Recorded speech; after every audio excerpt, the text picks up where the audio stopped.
காவல்துறை உடைய அறிக்கையை மட்டும் நீங்கள் நம்பாதீங்க அப்படிங்கிறத பதிவு பண்ணாரு. குறிப்பாக கம்யூனிஸ்ட் கட்சியுடைய எங்க வீட்டுக்காரரு தண்ணி போட்டு நம்ம வீட்டில் பிரச்சனை பண்ணிட்டு இருந்தாங்க. இந்த மருந்து 2500 போட்டு வாங்கி சாப்பிட்ட வாட்டி இப்போ அவர் தண்ணி போடுறது விட்டுட்டாங்க. இப்போ அந்த போடுற பார்த்தாவே வாந்தி ஆகுது.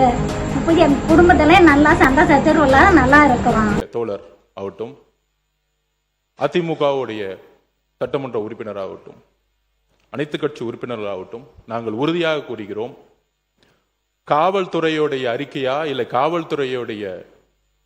காவல்துறையா இல்லை இறந்த சகோதரியின் தாய்னா எங்க முதலமைச்சர் ஒரு தாய் பக்கம் தான் நிற்பார். உறுதியாக சொல்றோம். விசாரணையில் எந்த விதமான அழுத்தங்களும் இந்த ஆட்சியில் எப்பொழுதும் ஏற்படாது. அரசியல் அழுத்தமா இருக்கட்டும். நேற்றே நானும் முதலமைச்சருடைய ஆணையின்படி. வணக்கம், நான் தாமோதரன் பேசுறேன். என் நண்பர் ரவி இவர் பாத்தீங்கன்னா கிட்டத்தட்ட 10 வருஷமா குடிப்பழக்கிறாரு. சரிங்களா, ரொம்ப அதிகமாயிட்டாரு. ஏன்னா டென்ஷன் இல்லாம இருந்த வாழ்க்கையே இல்லை அப்படிங்கிற ஒரு மாதிரி ஆயிடுச்சாரு. சரிங்களா, என்ன பண்றதுன்னு தெரியல. நாளடைவுல ரொம்ப அதிகமாச்சு. அதனால இவருக்கு ஏதாவது வழி பண்ணணும்னு பார்த்தோம். நானும் பார்த்தோம். அப்ப வீடியோல பாக்குறப்ப இது நோ எக்ஸ்ட்ரா அடிஷன் இதை பார்த்தோம். இதை பாக்குறப்ப எங்களுக்கு ஒரு டவுட் வச்சு, இது கொடுத்தா சரியாயிருமா அப்படிங்கிற ஒரு டவுட் வந்துச்சு.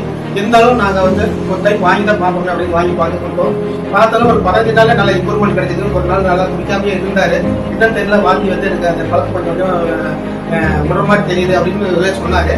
சரியா, அப்புறம் நாளடைவுல பாத்தீங்கன்னா ஒரு 2 மாசம் எடுக்கிறப்ப ஃபுல் அண்ட் ஃபுல் வெளியே வந்தாரு. நானும் ஆச்சரியப்பட்டேன். எப்படி இத்தனை வருஷமா குடிச்சிட்டு இருந்தாரு, இப்ப இருந்தா வெளியே வந்தாரு அப்படின்னு சொல்லி 2 மாசம் கொடுத்தா இப்ப நல்லாவே இருக்காரு. நல்ல குணமாவும் ஆயிட்டாரு. எந்த தொந்தரவும் இல்லை. வணக்கம், என் பேரு ரவி. என் நண்பன் சொன்ன மாதிரி இந்த மருந்து தான் எடுத்துக்கினேன். இப்ப எனக்கு நல்லபடியா குணமாயிருச்சு. நானும் திரு ராஜ்மோகன் அவர்களும் பள்ளித்துறை அமைச்சரும் சென்றோம். தனுஷ் அவர்களுடைய வீட்டில் சென்றோம். ஒரு குடும்பத்தை சந்தித்தோம். 4 கோரிக்கை வச்சாங்க. கிட்டத்தட்ட 12 பேர் கைது செய்யப்பட்டிருக்கீங்க.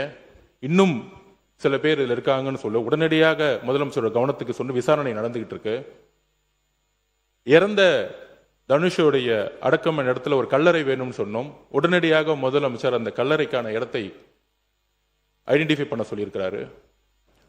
அவர்களுக்கான வன்கொடுமை சட்டத்தின்படி அவர்களுக்கான உரிய இழப்பீடை இன்றைக்கு கலெக்டருக்கு கொடுக்க சொல்லி முதலமைச்சர் உத்தரவிட்டிருக்காரு.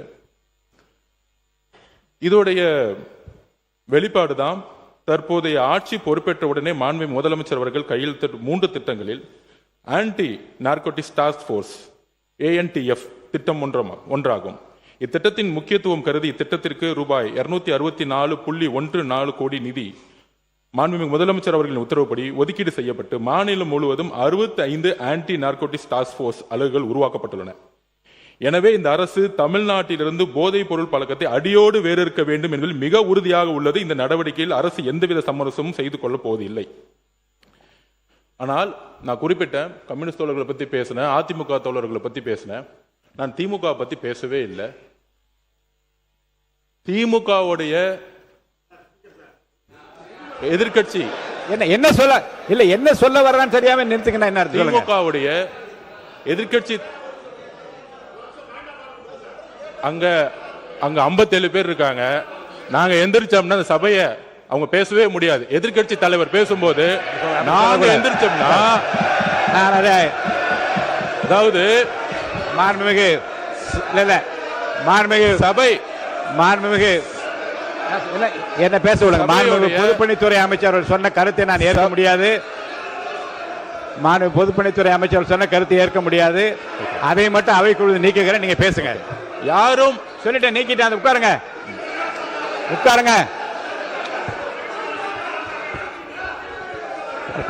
உட்காருங்க. மாண்புமிகு பொதுப்பணி இல்லைங்க,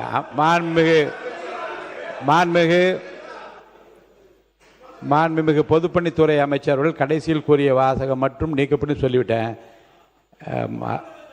நீங்க உட்காருங்க.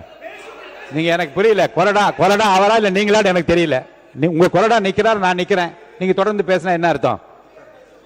மாண்புமிகு பொதுப்பணித்துறை அமைச்சர் சபாநாயகருடைய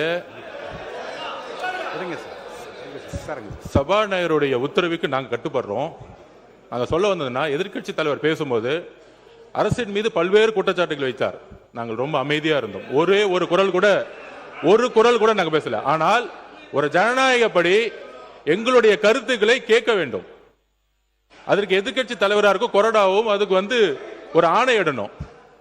நாங்க எந்திரிச்சு பேசும்போது குரல் கொடுக்கிறது அவைக்கு உடைய மரபு மீறிய செயல்ங்கிறத நான் திரும்பி பதிவு பண்றேன்.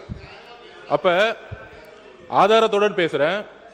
இப்பொழுது எதிர்க்கட்சி தலைவராக இருந்தவர் அன்றைக்கு டெப்டி சிஎம் இருந்தாரு. திமுக ஆட்சியுடைய இந்த போதை பழக்க வழக்கம் இந்த 100 நாள்ல ஏற்படுத்த முடியாது. இந்த போதை பழக்க வழக்கம் நாங்கள் திருப்பியும் பதிவு பண்றோம். 2020 வரைக்கும் 2020க்கு முன்பு தமிழ்நாட்டில் போதை கலாச்சாரம் இல்லை, உறுதியாக நாங்கள் கூறுகிறோம். ஆனால் இந்த கலாச்சாரம் எங்க ஆதாரம் இங்க இருக்கு. ஆதாரம் ஒரு பேச விட சொல்லுங்க. தைரியம் இருந்தால் என்ன பேச சொல்ல விடுங்க. பேசுங்க. உண்மை இருந்தால் அமைதியா இருக்கணும். உண்மையற்றவர்கள் தான் சவுண்ட் கொடுப்பாங்க.